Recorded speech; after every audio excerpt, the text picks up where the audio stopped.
والحمد لله رب العالمين والصلاة والسلام على أشرف الأنبياء والمرسلين نبينا محمد وعلى آله وصحبه أجمعين أما بعد فقال الله تبارك وتعالى ويوم حنين إذ أعجبتكم كثرتكم فلم تغن عنكم شيئا وضاقت عليكم الأرض بما رحبت ثم وليتم مدبرين ثم أنزل الله سكينته على رسوله وعلى المؤمنين وأنزل جنودا لم تروها وعذب الذين كفروا وذلك جزاء الكافرين ثم أما بعد فإن أصدق الحديث كتاب الله وخير الهدي هدي محمد صلى الله عليه وسلم وشر الأمور محدثاتها وكل محدثة بدعة وكل بدعة ضلالة وفي رواية وكل ضلالة في النار. تمام قسم کی تعریفیں و حمد و ثنا و بڑائی و کبریائی اللہ رب العزت کے لیے ہے جو ہمارا حقیقی مالک ہے، حقیقی خالق ہے، حقیقی مدبر ہے. لاکھوں کروڑوں درود و سلام ہو سرور کائنات فخر موجودات احمد مجتبی محمد مصطفیٰ صلی اللہ علیہ وسلم پر جنہیں اللہ تعالیٰ نے سارے کائنات کے لیے رحمت بنا کر مبعوث کیا. میں اللہ رب العزت سے دعا گو ہوں کہ اللہ تعالیٰ جس طرح ہمیں اس مبارک مجلس میں جمع کیا ہے اسی طرح ہمیں جنات الفردوس میں جمع کریں. آمین یا رب العالمین. میں اللہ سے دعا کرتا ہوں کہ اللہ تعالیٰ ہماری تلاوتیں، ہماری عبادتیں، ہماری نمازیں، ہمارا ذکر و اذکار قبول فرمائیں، ہماری گردنوں کو جہنم سے رہا کریں. آمین یا رب العالمین. کل کی مجلس میں ہم نے فتح مکہ میں کیسے مسلمان داخل ہوئے اور مکہ کو کیسے فتح کیا گیا، قریش کے کیا احوال تھے، قریش سے آپ صلی اللہ علیہ وسلم نے کیسے گفتگو کی اور لوگ کیسے اسلام میں داخل ہوئے، یہ تمام مسائل ہم نے کل کی مجلس میں دیکھا. آپ صلی اللہ علیہ وسلم مکے میں ہیں، جیسے آپ کل سنے آپ صلی اللہ علیہ وسلم مکے میں داخل ہوئے، رمضان پورا کیے اور تقریباً 19 دن تک مکے میں قیام کیے. 19 دن تک مکے میں رہے اور دوران قیام مکہ آپ صلی اللہ علیہ وسلم نکڑوں میں، گلیوں میں، کوچوں میں، گھروں میں ایک اعلان کرواتے تھے کہ جس کسی کے پاس بھی بت ہو وہ اسے توڑ دے. توڑنے کی ہمت نہیں ہے تو ہم سے کہہ دے، ہم لوگ بھیج دیں گے، وہ آ کے توڑ دیں گے. تو آپ صلی اللہ علیہ وسلم یہ 19 دن جو مکے میں رہے صرف بتوں کو توڑے. بتوں کو توڑنا، توحید کا بول بالا کرنا، شرک سے مکے کو پاک کرنا، یہی نبی صلی اللہ علیہ وسلم کا پروجیکٹ تھا. جب آپ صلی اللہ علیہ وسلم نے مکے کو پاک کر دیا تو اس کے بعد کے سال آپ دیکھیں گے حج کو بھی آپ صلی اللہ علیہ وسلم نے درست کر دیا، بالکل صحیح اسلوب اور صحیح اصول پر حج کروائے. اور اس کے بعد آپ صلی اللہ علیہ وسلم نے حج کیا. حج کے بعد آپ صلی اللہ علیہ وسلم نے کہہ دیا کہ یہ میرا آخری حج ہے، ہو سکتا ہے کہ آئندہ سال تم لوگ مجھے نہیں پاؤ گے. تو اسلوب پر بالکل سیکوینس کے ساتھ آپ صلی اللہ علیہ وسلم کام کرتے جا رہے ہیں. جو آدمی غور کرے گا مشنری پر آپ صلی اللہ علیہ وسلم کی سیاست پر، اسے بات معلوم ہو جائے گی کہ اللہ تعالیٰ نے اس کام کے لیے نبی و آخر الزمان کو کیوں چنا. اتنی کم مدت میں، اتنی چھوٹی مدت میں اتنا بڑا انقلاب صرف یہی نبی کر سکتے تھے، اگرچہ کہ کوئی دوسرے نبی ہوتے تو ممکن نہیں تھا. شخصیت، کوئی بڑی شخصیت تو دور کی بات تھی. تو اتنی چھوٹی مدت میں 8 سال پہلے مکے سے نکالے گئے، 8 سال کے بعد مکے میں داخل ہو رہے ہیں اپنے ساتھ 10,000 کی تعداد لے کر. اور داخل ہوئے تو ایسے داخل ہوئے کہ کسی سے بدلہ نہیں لیے، ذاتی انتقام نہیں لیے، بلکہ سب کے لیے معافی کا اعلان کیا، سب کے لیے بخشش کا اعلان کیا اور سب کے دلوں کو مول لیے اور بہت بڑی تعداد اسلام میں داخل ہو گئی. اور ایک کارنامہ بڑا ہی عظیم بلند کارنامہ ہے میرے دوستو. یہ صرف نبی آخر الزمان محمد رسول اللہ تاجدار مدینہ احمد مصطفیٰ صلی اللہ علیہ وسلم نہیں کر سکتے ہیں، اس کے علاوہ کوئی کر نہیں سکتا. تو آپ صلی اللہ علیہ وسلم مکے میں رہے. جب مکہ پاک ہو گیا تو آس پاس کے بڑے بتوں کے پاس لوگوں کو بھیجے. سب سے پہلے خالد بن ولید کو بلا کر بولے کہ آگے ایک علاقہ ہے جسے نخلا کہا جاتا ہے، وہاں پر ایک بت ہے جسے لات عزا کہا جاتا ہے. عزا کا ایک بت ہے، جا کر اس بت کو ڈھا دو. خالد بن ولید اپنے ساتھ لوگوں کو لے کر گئے، اس علاقے میں داخل ہوئے جہاں وہ بت ہوتا تھا. داخل ہوئے تو تو بت کا مجاور جو تھا وہ آگے آیا، آ کر کہا کہ کس مقصد سے آپ آئے ہیں؟ تو خالد بن ولید نے کہا کہ مقصد یہ ہے کہ اس بت کو ڈھا دیں۔ اب ہم یہ سال بتوں کو پاک کرنے کا ہمارا پروجیکٹ ہے، مکہ اور آس پاس کے علاقوں سے بتوں کو نکالیں گے، شرک سے مکے کو پاک کریں گے، یہ ہمارا پروجیکٹ ہے۔ تو خالد بن ولید سے گفتگو کرنے کے بعد وہ مجاور جو تھے ہٹ گئے، خالد بن ولید آگے بڑھے اور بت کو مار کے توڑ دیے۔ واپس آئے آپ صلی اللہ علیہ وسلم کے پاس، آپ صلی اللہ علیہ وسلم پوچھا خالد کیا تم نے کوئی چیز دیکھی؟ تم نے تو بت توڑ دیے میں بھی جانتا ہوں، لیکن کیا تم نے کوئی عجیب و غریب چیز دیکھی؟ خالد بن ولید نے کہا کہ نہیں اللہ کے رسول، ویسی کوئی چیز میں نے نہیں دیکھی۔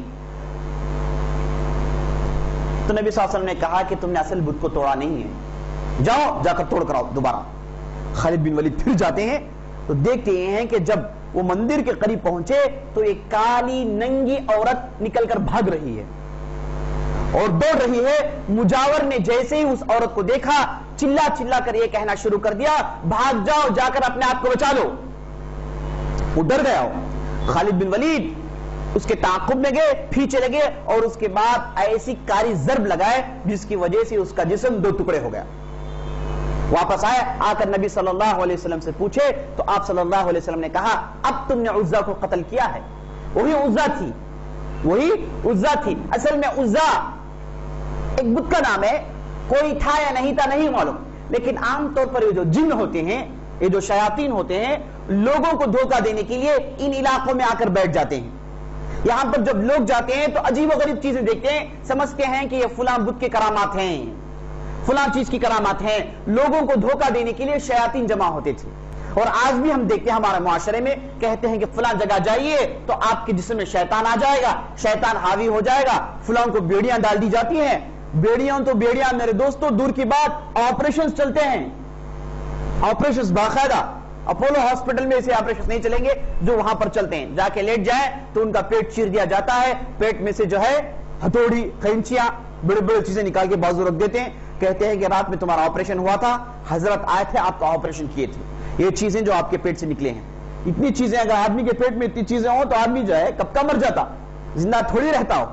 تو ایسی ویسی باتیں مشہور ہیں میرے دوستوں۔ ہو سکتا ہے کہ کرشمے نظر آئے، ہو سکتا ہے عجیب و غریب باتیں نظر آئے، لیکن یقینی طور پر جان لیجئے وہ شیطانوں کی طرف سے ہے، جنوں کی طرف سے ہے۔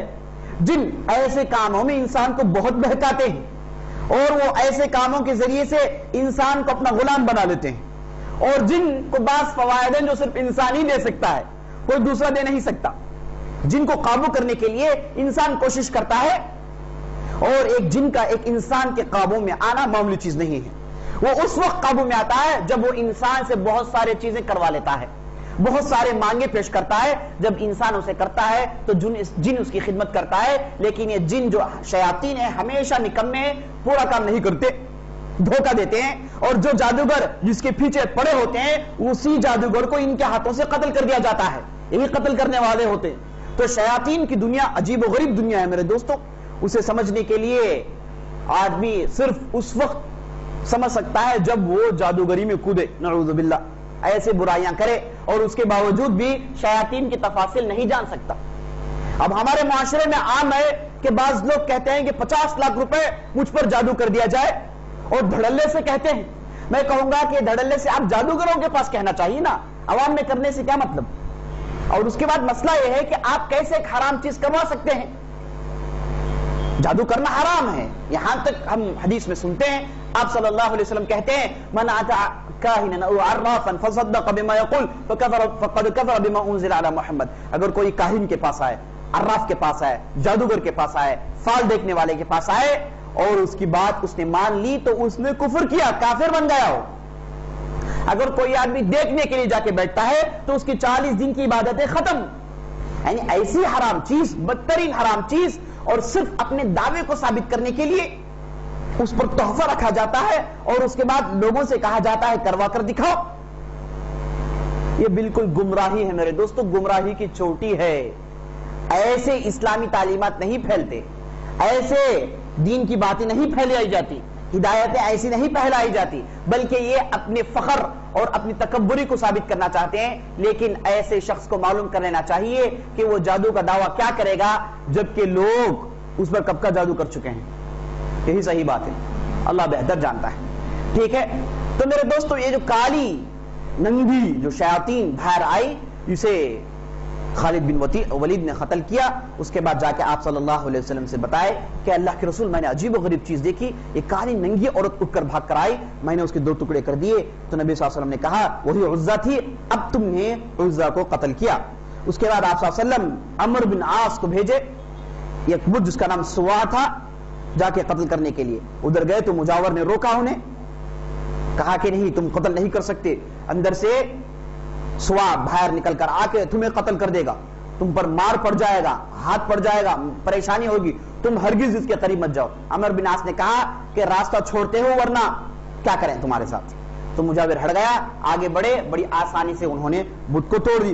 اسی طریقے سے سعد بن زید الاشہلی کو آپ صلی اللہ علیہ وسلم نے قدید بھیجا تھا، جو مکے سے تھوڑی دور تھا علاقہ، وہاں پر ایک بت تھا جس کا نام منات.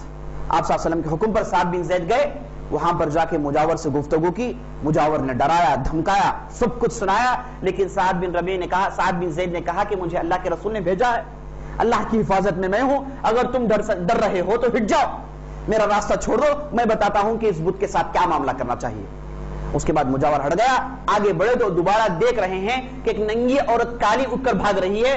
سعد بن زید نے دوبارہ اسے قتل کر دیا. اس طریقے سے آپ صلی اللہ علیہ وسلم چاروں طرف لوگوں کو دوڑائے، اور یہ لوگ جا کر پہنچتے ہیں، جا کر بتوں کو کاٹ کاٹ کر پھینکتے ہیں. اس کے بعد آپ صلی اللہ علیہ وسلم اسی مکے میں رہ کے بنو جزیم کے پاس بعض لوگوں کو بھیجا. بنو جزیمہ خالد بن ولید کو امیر بنائے، تقریباً 50 لوگوں کو ساتھ ہموار کیا، بولے کہ جاؤ جا کے بنو جزیمہ کے لوگوں کے پاس بتوں کا بہت بڑا گھیرا ہے، بہت بڑا جو ہے غول ہے، اب جائیں ان کو درست کریں. خالد بن ولید گئے، جا کے اسلام پیش کیا، اور حکم بھی خالد ولید پہ تھا کہ جا کے صرف تبلیغ کا کام کرے، تلوار سے کام نہیں کریں گے، تلوار سے کام نہیں، آپ لوگوں کو لے کر جائیے، تبلیغ کیجئے، اسلام کی اچھی اچھی باتیں پیش کیجئے، محاسن پیش کیجئے، اسلام کیا مطالبہ کرتا ہے وہ پیش کیجئے، یہی آپ کا کام ہے. تلوار استعمال مت کیجئے، رکھیے اپنے پاس لیکن استعمال مت کیجئے. یہی حکم تھا نبی صلی اللہ علیہ وسلم کے ساتھ، نبی صلی اللہ علیہ وسلم کی طرف سے. اب نبی صلی اللہ علیہ وسلم نے خالد بن ولید کو اس وجہ سے بھیجا کہ قبیلے والے بڑی شریست طبیعت کے ہیں، ہو سکتا ہے کہ حملہ کر دے، ویسی صورت میں ڈیفنس کی حالت میں لوگ ساتھ ہیں. اب گئے ادھر، دعوت کا کام کیے، لوگوں نے خالد بن ولید کی بات سنی، تبلیغ کو سنا، سب کے دل بدل گئے اور سب مسلمان ہو گئے. اب چونکہ جاہل لوگ تھے، ابھی ابھی مسلمان ہوئے ہیں، ان کو نہیں معلوم کہ کیسے اعلان کرنا چاہیے، اپنے اسلام کا اعلان کیسے کرنا چاہیے. کلمہ توحید تو پڑھ لیا لیکن وہ چاہتے تھے کہ اسلام کا اعلان کریں، تو چیخ چیخ کر انہوں نے کہا سبقنا سبقنا. سبقنا کا مطلب بے دین ہو گئے. مسلمان صحابہ کو یہ مشرکین صابئین کہا کرتے تھے، یعنی بے دین، دین چھوڑ دیے، صابئین کہا کرتے تھے. تو چونکہ مسلمانوں کی طرف سے دعوت تھی، اب ان کی دعوت پر ان لوگوں نے لبیک کہا ہے، ان کے دین کو قبول کیا ہے، تو انہوں نے وہی لفظ استعمال کیا، لفظ استعمال کر کے کہنے لگے سبقنا سبقنا. خالد بن ولید کو غصہ آ گیا، اتنی دعوت، اتنی تبلیغ، اتنی وضاحتیں، اتنے کلیریفیکیشن سب سننے کے بعد تم لوگ برملا یہ کہتے ہو کہ اب تم بے دین ہو گئے، برملا یہ کہتے ہیں کہ تم مسلمان نہیں ہوئے. غصہ آیا، ان پر تلوار چلانا شروع کیے اور دیکھتے ہی دیکھتے بہت بڑی تعداد کو قتل کر دیے. اس کے بعد ایک بہت بڑی تعداد کو قیدی بنا کر ساتھ لے کر گئے. تھوڑی دیر کے بعد یہ اعلان کر دیے کہ ان قیدیوں کے سروں کو بھی مار دیا جائے. اب خالد بن ولید کے ساتھ انصار بھی تھے، مہاجرین بھی تھے، اور بنو سلیم کے بعض افراد بھی تھے، وہ بھی مسلمان تھے. اب بنو سلیم کے افراد خالد بن ولید کی بات سنے اور سب کے سر مار دیے. اب انصار اور مہاجرین جو تھے انہوں نے نہیں مارا، ان کو معلوم ہو گیا کہ کہیں کچھ ہو رہا ہے، کہیں کچھ غلطی ہے. ہاں امیر ہے لیکن یہاں پر غلطی کا حکم ہے، نافرمانی کا حکم ہے. کسی کو نہ قتل کرنا ہے، نافرمانی ہے. لا تعاطف فی معصیت الخالق، کسی کی نافرمانی میں، اللہ کی اطاعت میں کسی کی اللہ کی نافرمانی نہیں چلے گی، کسی کی اطاعت میں اللہ کی نافرمانی نہیں چلے گی. نافرمانی اللہ کی نہیں چلے گی، چاہے وہ امیر کہے چاہے جو بھی کہے. تو انصار و مہاجرین اپنے ہاتھ کو روک لیے، قتل نہیں کیے. خالد بن ولید کو غصہ آیا، وہ سیدھے نبی صلی اللہ علیہ وسلم کے پاس آئے، پوری تفصیل سنائی. تو انصار و مہاجرین نے بھی تفصیل سنائی. تو آپ صلی اللہ علیہ وسلم کو غصہ آیا، اٹھے اور دونوں ہاتھ آسمان کی طرف اٹھائے، اٹھا کر کہا اے اللہ، خالد بن ولید نے جو کہا ہے، جو کیا ہے، اے اللہ میں اس سے بری ہوں، اے اللہ میں اس سے بری ہوں، میں برات کا اظہار کرتا ہوں، میں نے خالد بن ولید کو اس کا حکم نہیں دیا۔ خالد بن ولید بہت مایوس ہو گئے، ان سے بھی غلطی ہوئی، وہ جان بوجھ کر تو قتل نہیں کیے، لیکن تلوار کا جوش اور اس کے بعد ان لوگوں کا اس قسم کا اعلان خالد بن ولید کو غصے میں ڈال دیا اور انہوں نے کافر سمجھ کے لوگوں کو رون دیا۔ اس کے بعد خالد بن ولید غمگین ہو گئے اور خالد بن ولید کے ساتھ اس وقت عبد الرحمن بن عوف بڑے غصے سے بات چیت کی۔ عبد الرحمن بن عوف بہت سینئر آدمی ہے، سابقون اول مکے کا شروع میں دوسرے دن یا پھر تیسرے دن اسلام قبول کیے تھے، ویسی شخصیت جب خالد بن ولید کا یہ حرکت ان کو معلوم ہوئی تو غصے میں آ گئے، خالد بن ولید سے تلخ کلامی کی، ان پر غصے کا اظہار کیا اور خالد بن ولید بھی جواب دیے۔ اب دونوں کے درمیان بات چیت گرم ہو گئی، یہاں تک کہ خالد بن ولید کی آواز اونچی ہو گئی اور زیادہ غصہ دکھانے لگے، تو آپ صلی اللہ علیہ وسلم دخل اندازی کیے، دخل اندازی کر کے بولے خالد جان لو میرے اصحاب کو گالی مت دو، لا تسبوا اصحابی، یہ میرے اصحاب ہیں، انہیں تم گالی مت دو، انہیں ٹھیس پہنچانے کی کوشش مت کرو، کسی بھی قسم کی تکلیف انہیں مت دو۔ یاد رکھ لو اگر تم لوگ پہاڑ کے مانند بھی، ایک پہاڑ کے مانند بھی، ایک احد پہاڑ کے مانند بھی سونا اللہ کے راہ میں دو گے تو تم ان کا مقابلہ نہیں کر سکتے۔ یہ جو آدھا سا دیے ہیں اللہ کے راہ میں، اس آدھے سا کا بھی تم لوگ مقابلہ نہیں کر سکتے۔ یہ سابقون اولین میں سے ہے، یہ میرے خاص اصحاب ہیں، ان کے تعلق سے زبان دراز کرنا بالکل جائز نہیں، میں ڈانٹتا ہوں تم کو۔ یہ کہہ کہ آپ صلی اللہ علیہ وسلم نے خالد بن ولید کو خاموش کر دیا۔ یہ آپ صلی اللہ علیہ وسلم کی طرف سے ساری دنیا کے لوگوں کے لیے یہ اعلان تھا میرے دوست کہ نبی صلی اللہ علیہ وسلم کے اصحاب پر کلام نہیں کیا جائے گا، نبی صلی اللہ علیہ وسلم کے اصحاب کے تعلق سے اف تک نہیں کہیں گے، ان کی غلطیاں ہیں غلطیاں بیان نہیں کریں گے، ان کی اچھائیاں بیان کریں گے۔ آپسی اختلافات، آپسی مسائل کو دکان ڈال کر دکھانا اور اس پر ڈھنڈورا پیٹنا، یہ ہمارا طریقہ نہیں ہے، یہ طریقہ شیعہ اور باطل عقائد والوں کا ہے۔ ہم اہل السنہ صحابہ کے ساتھ احترام کے ساتھ پیش آتے ہیں، صحابی کا نام آئے تو ساتھ رضی اللہ عنہ کہتے ہیں، صحابی کے محاسن گنواتے ہیں، ان کے قربانیاں گنواتے ہیں۔ کیسے ظالم ہیں وہ لوگ جو صحابہ کے اختلافات دکھاتے ہیں، ان کے محاسن نہیں دکھاتے، فلاں صحابی کی غلطی دکھاتے ہیں۔ ان ظالموں کو معلوم ہے کہ یہ غلطی کے بدلے انہوں نے 100 نیکیاں کی ہیں، یہ غلطی ان سے ہو گئی، لیکن جہاد کے میدان میں سر بکف ہو کے اللہ کے لیے لڑے، اس وقت ایمان لائے جب لوگوں نے جھٹلایا، جب اسلام لانا موت کے منہ میں ہاتھ ڈالنے کے مانند تھا، اس وقت انہوں نے اسلام کو برملا اعلان کیا۔ یہ بہت بڑی شخصیتیں ہیں، ان کا دل زندہ ہے، یہ بہترین افراد ہیں، دین کو سب سے زیادہ سمجھنے والے ہیں، قرآن کے حافظ ہیں، قرآن کے اصول پر چلنے والے ہیں۔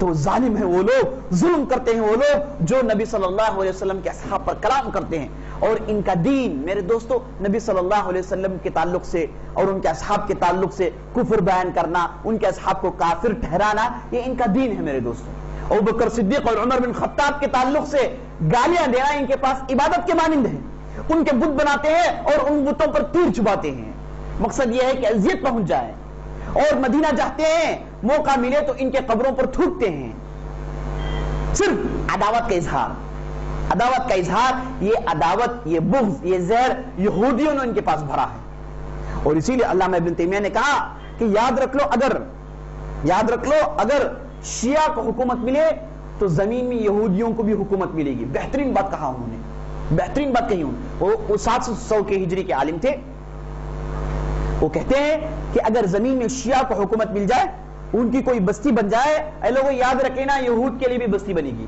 اور صحیح بات ثابت ہوئی، شیعہ کی حکومت بنی۔ چند دنوں کے بعد آپ دیکھتے ہیں کہ اسرائیل قائم ہو گیا۔ یہ دو آپس میں جڑے ہوئے ہیں، اندرونی تعلقات ہیں ان کے، در پردہ یہ لوگ آپس میں ملتے ہیں۔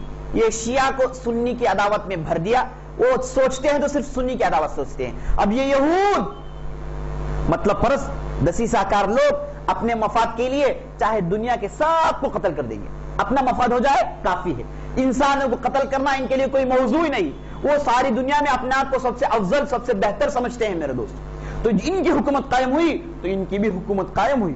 شیخ الاسلام ابن تیمیہ کی بات بالکل صحیح ثابت ہوئی، وہ اس وجہ سے کہے کہ ان دونوں کے درمیان گہرے تعلقات ہیں، اور آج کی دنیا اسے بہترین انداز سے ثابت کر رہی ہے میرے دوست۔ تو اس طریقے سے خالد بن ولید اور عبد الرحمن بن عوف کے درمیان کچھ تلخ کلامی ہوئی۔ آپ صلی اللہ علیہ وسلم نے خالد بن ولید کو ڈانٹا اور اس کے بعد ان کی غلطی کو اقرار کروانے رکھا اور خالد بن ولید نے ان کی غلطیوں کا اقرار کر لیا اور زندگی بھر اللہ تعالیٰ سے توبہ کرتے رہے۔ اس کے بعد آپ صلی اللہ علیہ وسلم مکے میں ہیں۔ اب مکے سے آپ صلی اللہ علیہ وسلم سیدھے مدینہ نہیں گئے، مکے میں 19 دن ہے، 19 دن بزی ہیں، ہر دن ایک نیا کام کر رہے ہیں، لوگوں کو تعلیم دے رہے ہیں، تقاریر اور خطبے چل رہے ہیں، لوگ مسلمان ہوتے جا رہے ہیں، بڑی تعداد میں مسلمان ہوتے جا رہے ہیں۔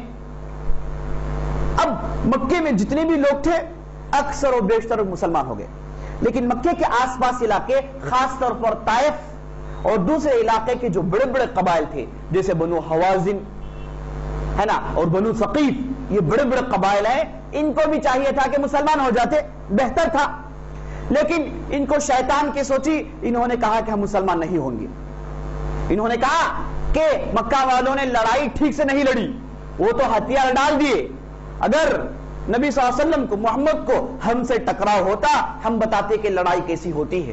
یہ کہہ کے مالک بن عوف النصری کے ساتھ پورے طائف والے اور بنو حوازن جمع ہو گئے، جن کی بہت بڑی تعداد تھی، سب مل کے حنین کے علاقے میں وادی اوتاس میں آ کے اتر گئے اور اسلحہ تیار ہے، لڑائی کے لیے تیار ہیں۔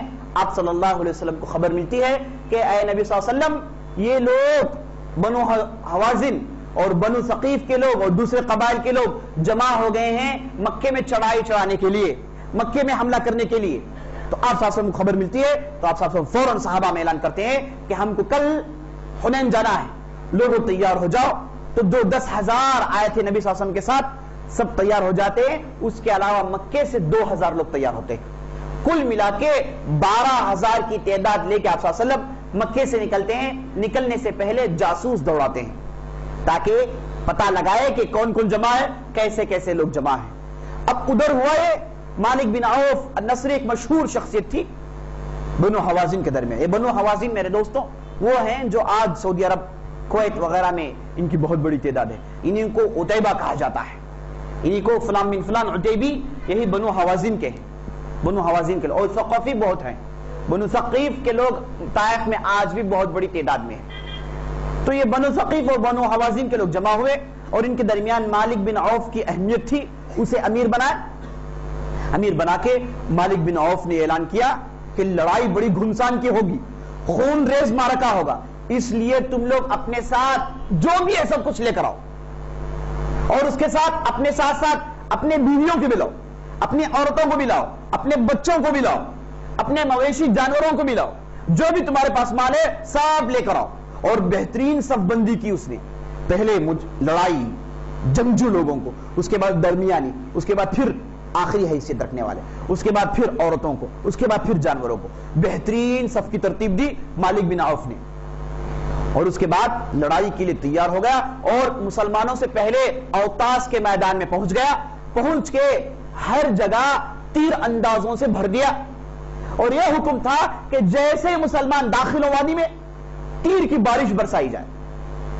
یہ کہہ کے ثقیف کے لوگ اور بنو حوازن کے لوگ جمع ہو گئے، اور یہ مالک بن عوف جو تھا اس نے بہترین جو ہے تدبیر کی، اور اس کے بعد اس کے پاس ایک پرانا شخص تھا جس کا نام درید بن سمہ، مورخین اس کا نام خاص طور پر ذکر کرتے ہیں۔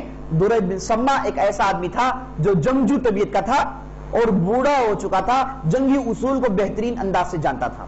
اس نے مالک بن عوف کو بہترین مشورے دیے، ان دونوں کے درمیان بہترین کلام بھی ہوا۔ مالک بن عوف سے درید بن سمہ جو بوڑھا ہو گیا تھا، اس کے آنکھوں کی بینائی جا رہی تھی، آنکھیں سفید بن گئی تھی، بوڑھا ہو گیا تھا، اندھا ہو گیا تھا، وادی میں پہنچتا ہے، پہنچ کے لوگوں سے پوچھتا ہے کہ لوگوں، یہ اونٹوں کی بلبلاہٹ کیا ہے، یہ گدھوں کی ڈھینچ کیا ہے، اور یہ بچوں کی گرہ کیا ہے، اور یہ بکریوں کی ممیاہٹ کیا ہے؟ لوگوں سے پوچھتا ہے۔ لوگ کہتے ہیں کہ اے شیخ صاحب، ہم نے اپنے ساتھ عورتوں کو لایا ہے، بچوں کو لایا ہے، اونٹوں بکریوں کو، سب مال بھی لایا ہے ہمارے ساتھ۔ تو درید نے کہا کہ بالکل غلط ہے، ایسا نہیں کرنا چاہیے۔ امیر کو بلایا گیا ان کے، جس کا نام مالک بن عوف تھا، اور اسے درید نے کہا کہ تم نے کیا کیا ہے، جاؤ جا کے واپس کرو، صرف مردوں کو لے کر آؤ۔ تو مالک بن عوف نے کہا کہ نہیں، میں یہ چاہتا ہوں کہ عورتیں اگر پیچھے ہوں اور بال بچے پیچھے ہوں، مال پیچھے ہو، تو مرد ڈٹ کر لڑیں گے، چھوڑ کر نہیں دیں گے، کم از کم ان کی حفاظت کے لیے مر مٹ کر لڑیں گے، اس کے لیے میں میدان میں لایا ہوں۔ درید بن سلمان نے کہا کہ بالکل غلط رائے ہے، ایسا نہیں کرنا چاہیے، طریقہ یہ ہے کہ ان کو جاؤ واپس کر دو، تم لوگ لڑو، اگر ہار جاؤ تو بھاگ کے چلے جاؤ بستیوں میں، دوبارہ تیار ہو کے آؤ۔ اگر تم ایسا کرو گے تو یہ ایک بار میں مٹا دیے جاؤ گے، یہ ایک بار میں مٹا دیے جاؤ گے، دوبارہ جمع ہونے کی تمہاری طاقت ہو نہیں سکتی۔ تو درید بن سلمان نے یہ رائے دی، لیکن مالک بن عوف اصل میں چاہتا یہ تھا کہ درید کی رائے نہ لیں۔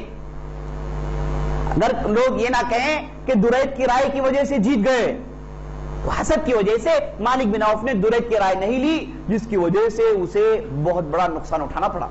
بہرحال حنین کے میدان میں جمع ہو گئے اور تیر باز جمع ہو گئے، اور مسلمان مکے سے نکل رہے ہیں۔ آپ صلی اللہ علیہ وسلم جاسوس بھیجتے ہیں اور آ کر خبر دیتے ہیں اللہ کے رسول، خدا کی قسم میں وادی سے جھانکا تو چونٹیوں کے مانند لوگوں کو دیکھ رہا ہوں، بنو حوازن پورے آگے ہیں، کوئی بچہ بھی اپنی علاقوں میں باقی نہیں ہے، پورے کے پورے جمع ہو گئے، اور بنو ثقیف کے لوگ پورے کے پورے جمع ہو گئے، فلاں قبیلہ کا نام، فلاں قبیلے کا نام لیا، بولے کہ پورے کے پورے جمع ہو گئے، یعنی بہت بڑی تعداد جمع ہو گئی۔ اللہ کے رسول، وادی چونٹیوں کی طرح بھر گئی ہے، یہ خبر ملتی ہے تو آپ صلی اللہ علیہ وسلم صحابہ کو بتاتے ہیں کہ دیکھو آگے بھیانک لڑائی ہونے والی ہے، اس کے لیے تم تیار ہو جاؤ، اس کے لیے تم تیار ہو جاؤ۔ یہ کہہ کے آپ صلی اللہ علیہ وسلم نے کہا کہ آگے بڑھو، تو لوگ آگے بڑھ رہے تھے۔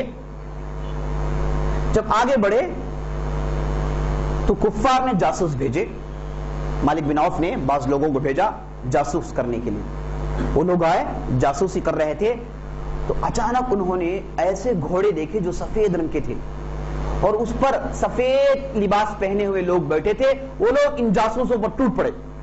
یہ جاسوس واپس ان کے علاقے میں گئے تو لوگوں نے دیکھ کر کہا کہ تم اتنی جلدی بوڑھے کیوں ہو گئے؟ ان کے چہروں کے چمڑیاں اتر آئیں، کپڑے پھاڑ دیے گئے، چہرے کالے پڑ گئے، اور اس کے بعد خون بہ رہا تھا۔ ان لوگوں نے کہا کہ اصل میں لڑائی ہوئی نہیں، ہم لوگ واپس آئے ہیں، تم لوگ کیا کہہ رہے ہو؟ لوگوں نے کہا کہ تمہارے چہرے دیکھو، تمہارے کپڑے دیکھو، کسی نے تم کو خوب مارا ہے، کسی نے تم کو خوب مارا ہے۔ یہ لوگ جو ہے کہے کہ ہاں ہاں ہم نے گورے لوگوں کو دیکھا، سفید گھوڑوں کو دیکھا، ان کو دیکھنے کے بعد ہمارا معاملہ ایسا ہو گیا۔ تو اصل میں اللہ کی طرف سے ملائکہ آئے تھے میرے دوستوں، جس کی وجہ سے ان کو جو ہے اللہ تعالیٰ نے ایسے کر دیا۔ اس کے بعد آپ صلی اللہ علیہ وسلم آگے بڑھ رہے ہیں، ایک علاقے میں پہنچے، وہاں پر چونکہ اب لشکر میں نئے مسلمان بہت ہیں اور منافقین کی تعداد بھی ہے، اور اس کے بعد ایسے لوگ بھی ہیں ابھی ایمان مکمل طور پر دل میں نہیں اترا۔ آگے بڑھے تو ایک جھاڑی دیکھے، درخت، اب یہ درخت مشہور ذات الانوات کے نام سے ہے۔ آگے بڑھے تو ہوتا یہ تھا جاہلیت میں مجاہدین لڑنے والے اپنی تلواروں کو لا کر اس درخت میں بند دیتے ہیں، جیسے ہم دیکھیں ہم معاشرے میں تعویذ گنڈے بنے جاتے ہیں، ہے نا، جھاڑیوں میں تعویذ بنتے ہیں اور گیٹوں میں تعویذ بن کے تعویذ بننے کے لیے جگہ نہیں ہے۔ اور اس کے بعد ہمارے معاشرے میں کفلوں کا ٹینشن ہے، بڑے بڑے کفل آتے ہیں ڈال دیتے ہیں، یہ خوب کفل، جہاں کہیں بھی کفل، پتہ نہیں کس لیے۔ اور اس کے بعد یہ لال کپڑے، لال چنیاں، چھتوڑے، یہ سب جو ہے ہمارے معاشرے میں عام ہے، ویسے ان کے پاس بھی تھا۔ یعنی مطلب یہ جاہلیت میں تشابہ ہے میرے دوست، جہاں کہیں بھی جاہلیت پھیل جائے وہی کام کرتے ہیں جو اگلے والوں نے کیا، ان کے اندر جو ہے گہرے تعلقات، گہرے ریلیشنز ہے، اللہ بہتر جانتا ہے۔ بہرحال آپ ساتھ آگے بڑھے تو بعض لوگ جو نئے تھے انہوں نے کہا کہ اللہ کے رسول دیکھیے ذات و انوات ہے، ذات و انوات ہمارا پرانا درخت ہے، اب ہم چونکہ مسلمان ہو گئے ہیں، اب یہ درخت کے پاس ہم جا نہیں سکتے، اے اللہ کے رسول اس کے بدلے ہمارے ایک دوسرا درخت مقرر کر دیجیے، اللہ کے رسول ہمارے لیے ایک دوسرا درخت مقرر کر دیجئے، یہ تو مشرکین کا ہے، ہمارے لیے ایک درخت بنائیے، ہے نا۔ جیسے ہمارے معاشرے میں کہتے ہیں کہ جب ہم کہتے ہیں کہ بھائی فلان چیز مت کرو شرک ہے، تو کہتے ہیں کہ شرک وہ ہے جو صرف ہندو کرتے ہیں، ہم جو کرتے ہیں شرک نہیں ہے، ہم جو سجدے کرتے ہیں غیر اللہ کے آگے، چڑھاوے چڑھاتے ہیں، نظر و نیاز کرتے ہیں، یہ کیسے شرک و بدعت ہو جائے گا جبکہ ہم کرتے ہیں، ہمارا کرنا خود یہ دلیل ہے کہ شرک نہیں ہے۔ جی شرک وہ ہے جو ہندو کرتے ہیں، ہندو جو مندروں میں جا کے کرتے ہیں، گویا کہ اپنے آپ کو شرک سے کاٹنے کے لیے ایسی باتیں سنا رہے جبکہ وہ لوگ صریح شرک کرتے ہیں۔ تو یہ اصحاب نے بھی، یہ جو نئے نئے آئے تھے، انہوں نے بھی کہا کہ یہ جو درخت ہے مشرکین کے لیے ہے، ہمارے لیے بھی ایک درخت ہونا چاہیے، اے اللہ کے رسول آپ ہمارے لیے بھی ایک درخت مقرر کر دیجئے۔ نبی صلی اللہ علیہ وسلم غصہ آیا، نبی صلی اللہ علیہ وسلم نے کہا کہ لوگوں تم نے وہ بات کہی تھی جو بنو اسرائیل کے لوگوں نے موسیٰ سے کہی تھی. بنو اسرائیل کے لوگوں نے بھی ایسا ہی کہا تھا. جب وہ لوگ سمندر پار کر کے جا رہے تھے تو دیکھ کے رہے ہیں کہ لوگ شرک کر رہے ہیں, غیر اللہ کے آگے اپنے سروں کو جھکا رہے ہیں, تو بنو اسرائیل نے بھی یہی سوال کیا تھا. انہوں نے بھی یہی کہا تھا کہ ہمارے لیے بھی کچھ چاہیے تاکہ ہم جا کے سجدہ کریں.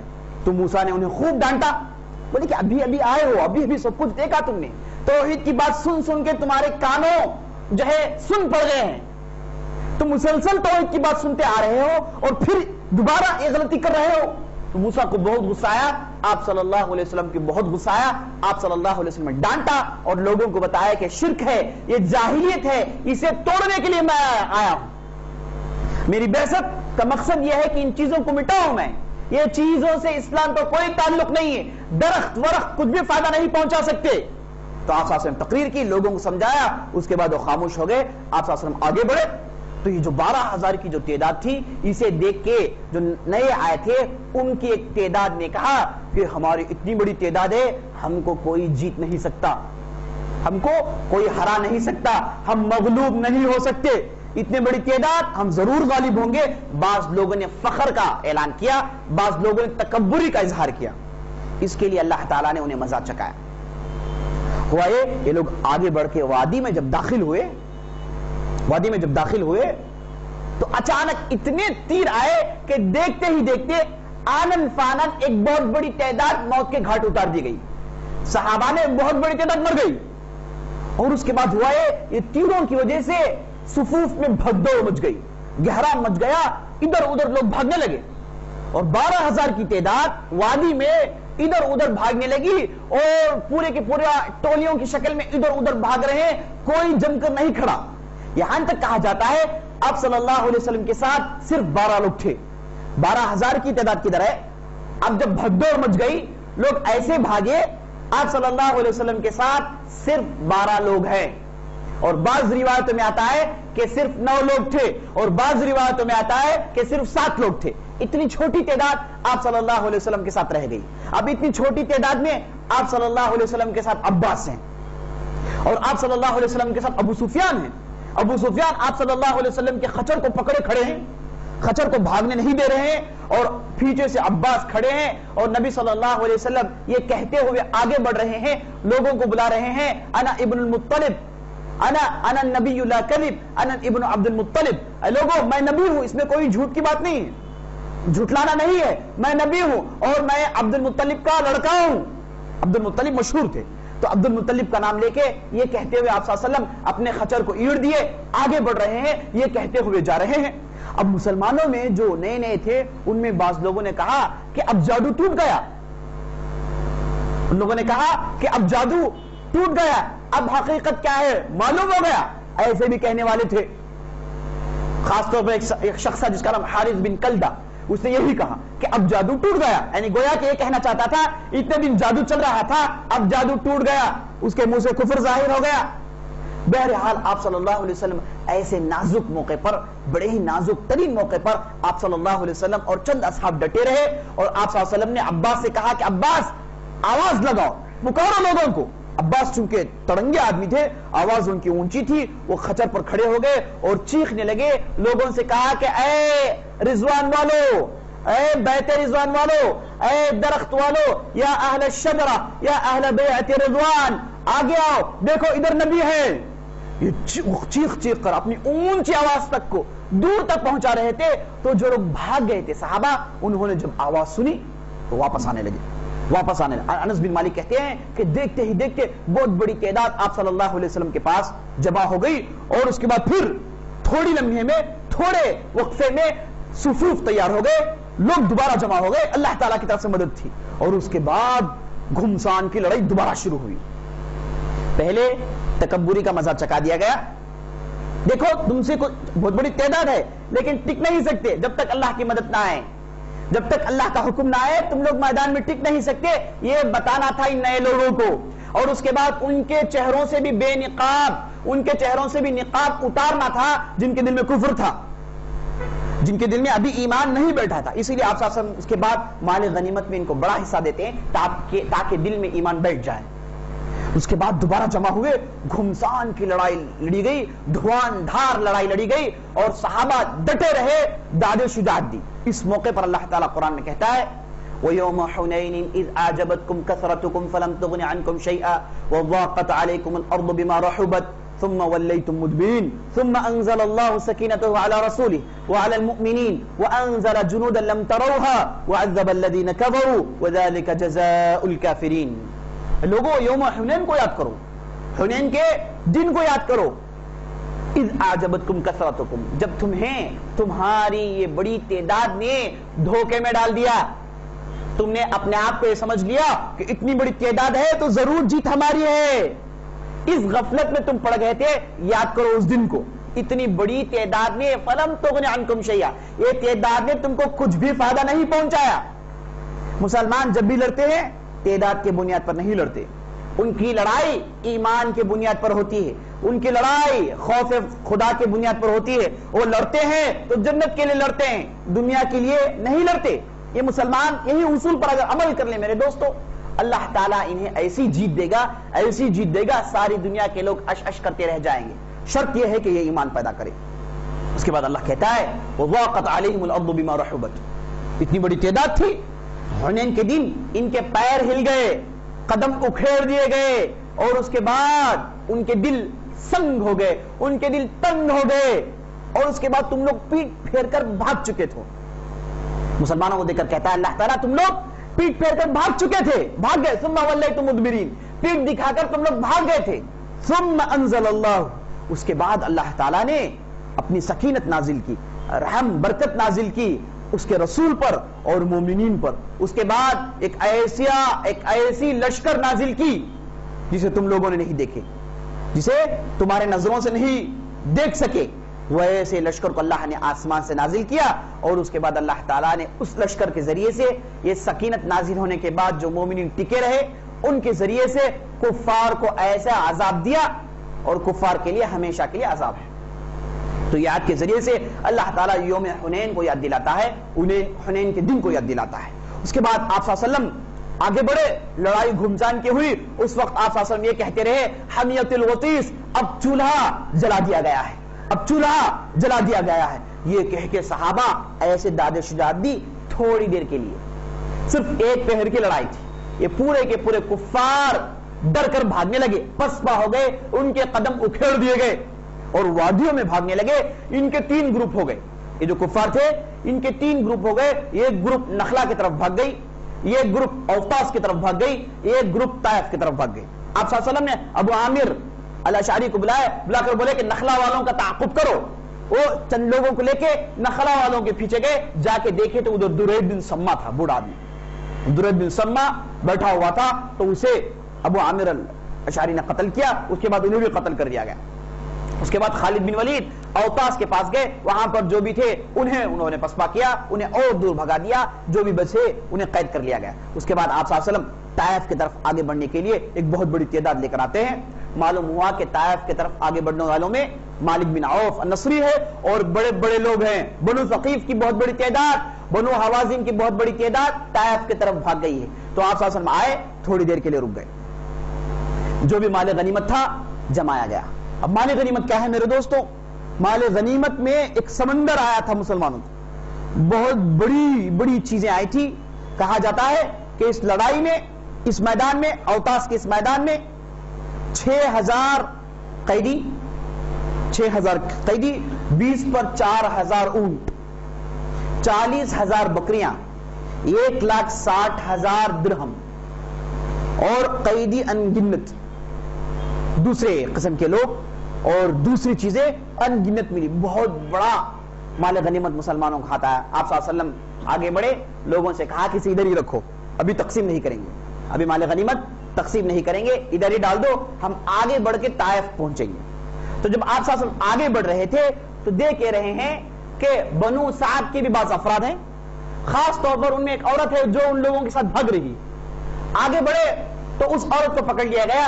آپ صلی اللہ علیہ وسلم نے دیکھتے ہی پہچان لیا، یہ آپ صلی اللہ علیہ وسلم کی رضاعتی ماں تھی، جن کا نام شیمہ بنت سعد تھا۔ آپ صلی اللہ علیہ وسلم کی بہت عزت کرتے ہیں، کہتے ہیں کہ چھوڑو انہیں۔ اس کے بعد انہیں اتارتے ہیں، اپنی چادر اٹھا کر ڈالتے ہیں، کہتے ہیں کہ بیٹھ جاؤ ماں۔ ان کے ساتھ بہترین سلوک کرتے ہیں اور کہتے ہیں بعض صحابہ کو لے کر جا کر ان کے گھر تک چھوڑ کر آنا. بعض صحابہ لے کر گئے, گھر تک چھوڑ کر آ گئے. ایسی عزت کی, چونکہ وہ ماں تھی, اسلام پیش کیے, وہ اس وقت اسلام قبول نہیں کی, صرف جانا چاہتی تھی.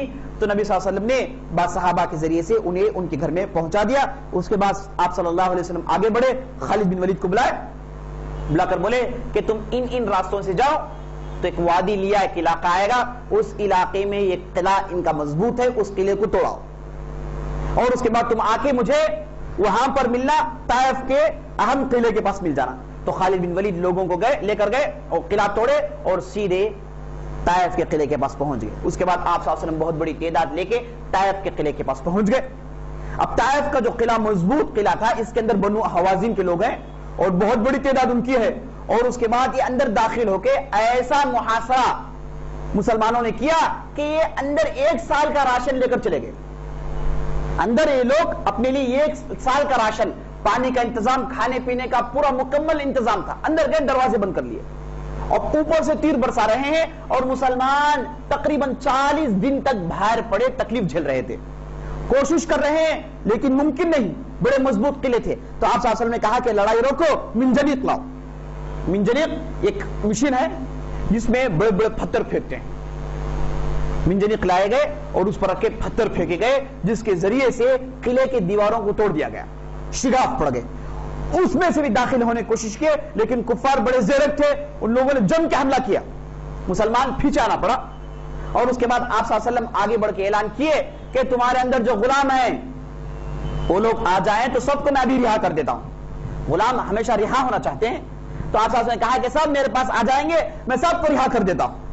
یہ کہنا تھا 30 غلام باہر آئے, آپ صلی اللہ علیہ وسلم 30 کو رہا کر دیا. اس میں ایک مشہور صحابی جن کا نام ابو بکرہ تھا, وہ نکل کر آئے, تو بڑے ہی عجیب و غریب انداز سے نکل کر آئے. وہ بوڑی میں جو چرخی ڈال کے پانی سینتے ہیں, اس چرخی میں ڈال کے اپنے آپ کو لٹکاتے ہوئے سیدھے مسلمانوں کے پاس آ کے اتر گئے. تو آپ صلی اللہ علیہ وسلم ان کی حرکت دیکھے ان کا نام رکھ دیے ابو بکرہ, چرخی والے, اور اسی نام سے آخر تک مشہور رہے. اس طریقے سے 30 غلام آئے, انہیں رہا کر دیا گیا, لیکن اس کے باوجود بھی یہ بنو حوازن والے ہارنے والے نہیں تھے, ڈٹے رہے, قلعے میں بیٹھے, باہر نکلنے کو مانتے نہیں ہیں. تو نبی صلی اللہ علیہ وسلم نے کہا صحابہ سے کہ دیکھو اب کیا کیا جائے. تو صحابہ کی تعداد میں نوفل الویلی بھی ہے. نوفل الویلی کون ہے؟ جو بنو بکر کے ساتھ بنو خزاعہ پر حملہ کیا تھا. اب وہ صحابی بن گئے رضی اللہ عنہ, کہنا پڑے گا. تو نبی صلی اللہ علیہ وسلم نے نوفل الویلی سے رائے مشورہ پوچھا, چونکہ وہ جنگجو آدمی تھا, تو کیا کریں. تو نوفل نے کہا کہ اللہ کے رسول دیکھیے لومڑی بھاگ کے بل میں گھس گئی ہے, آپ کھڑے رہیں گے تو ایک دن ضرور باہر نکلے گی, آپ اسے پکڑ لے سکتے ہیں, آپ چھوڑ کر جائیں گے تو یہ لومڑی آپ کو نقصان نہیں پہنچائے گی. مطلب یہ ہے کہ آپ حصار اٹھا کے چلے بھی جائیں گے تو یہ لوگ تم کو کوئی نقصان نہیں پہنچائیں گے, نقصان ان سے نہیں ہے, آپ کھڑے رہیے, ضرور ایک دن جیتیں گے, اس میں کوئی ڈاؤٹ نہیں. لیکن آپ صلی اللہ علیہ وسلم کو خبر ملی کہ ان کے پاس 1 سال کا راشن ہے. اب پہلے سے 40 دن نکل گئے, اب 1 سال تک لڑتے رہیں گے, نقصان ہے. تو آپ صلی اللہ علیہ وسلم نے صحابہ کے پاس یہ اعلان کروایا, عمر بن خطاب سے کہا کہ عمر بن خطاب جائیے, جا کر لوگوں سے کہیے کہ کل صبح ہم کو نکلنا ہے. خلاص اب جو ہے بنو حوازن والوں کے پاس کوئی طاقت نہیں ہے, ان کی پوری طاقت ٹوٹ گئی ہے, ایک دن آئیں گے ضرور وہ لوگ. عمر بن خطاب جا کے اعلان کیے تو بعض صحابہ نے کہا کہ نہیں, ہم قلعہ جب تک فتح کریں گے نہیں, واپس نہیں جائیں گے. آپ صلی اللہ علیہ وسلم نے کہا ٹھیک ہے بھائی رہیں گے, کل صبح پھر لڑیں گے. کل صبح لڑنے کے لیے گئے تو بہت بڑی چوٹ لگی, بہت مار پڑی. تو اس کے بعد آپ صلی اللہ علیہ وسلم نے کہا کہ کل صبح ہم نکلیں گے. تو پوروں نے کہا کہ ٹھیک ہے نکل جائیں گے. پوروں نے کہا کہ ٹھیک نکل جائیں گے. جیسے آپ ہنسے, آپ صلی اللہ علیہ وسلم بھی ہنس دیے. ان کی حرکت دیکھ کے آپ صلی اللہ علیہ وسلم بھی مسکرانے لگے, بولے کہ کل بتایا آپ لوگوں کو میں, جب تک مار نہیں پڑی عقل نہیں ہے, مار پڑی اب کہتے ہیں کہ نکلیں گے تو چلیے نکلیں گے. یہ کہہ کے آپ صلی اللہ علیہ وسلم نکلے اور سیدھے جعرانہ کے علاقے میں پہنچے, جہاں پر پورا مال غنیمت جمع کر دیا گیا تھا. مال غنیمت کے پاس پہنچے. اب اس کے بعد دیکھیے آپ, سخاوت, اللہ کی راہ میں خرچ کرنا کوئی ان سے سیکھے.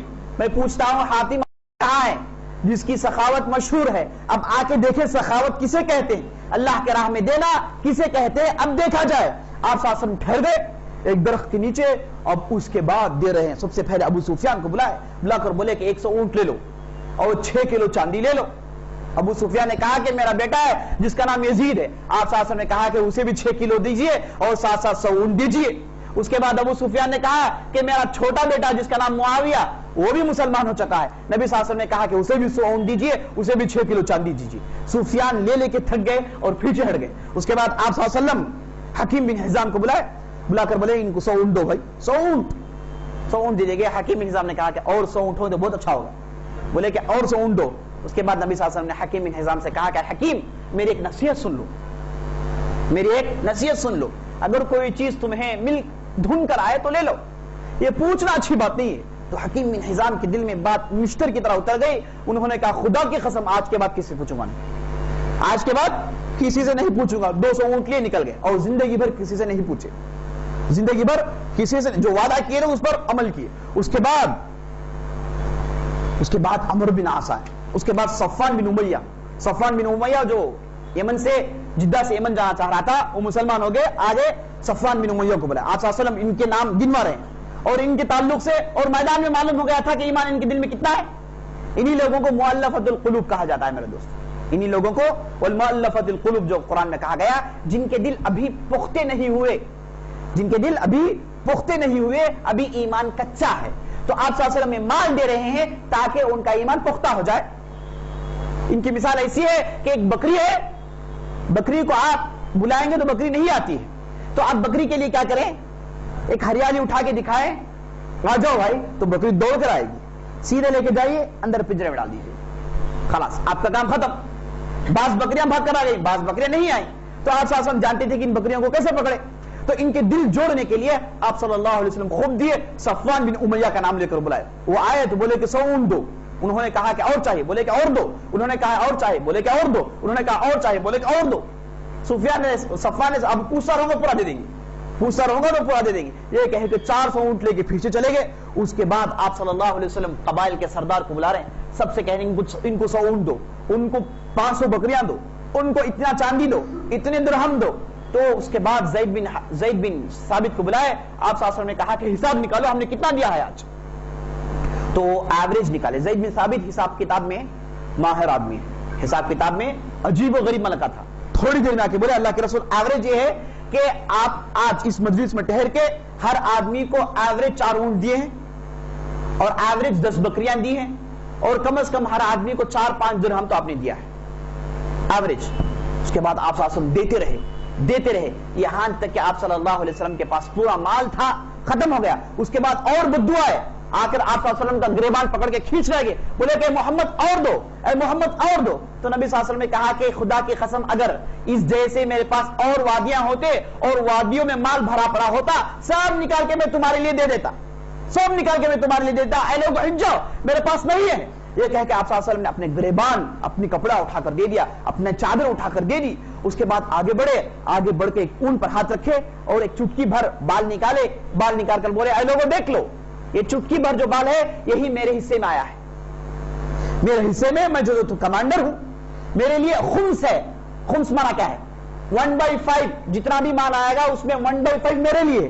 لیکن میں دیکھو صرف یہ چٹکی اٹھا رہا ہوں, میں نے سب کچھ تمہارے لیے دے دیا. اور یہ جان لو کہ اور بھی ہوتا اور بھی دیتا, اور بھی ہوتا اور بھی دیتا. تقسیم کر دیے. اور اس کے بعد انصار جو تھے, انصار کے لیے 1 درہم بھی نہیں, مہاجرین جو پرانے ہیں ان کے لیے 1 درہم بھی نہیں. خاموش کھڑے دیکھ رہے ہیں, بس خاموش کھڑے دیکھ رہے ہیں.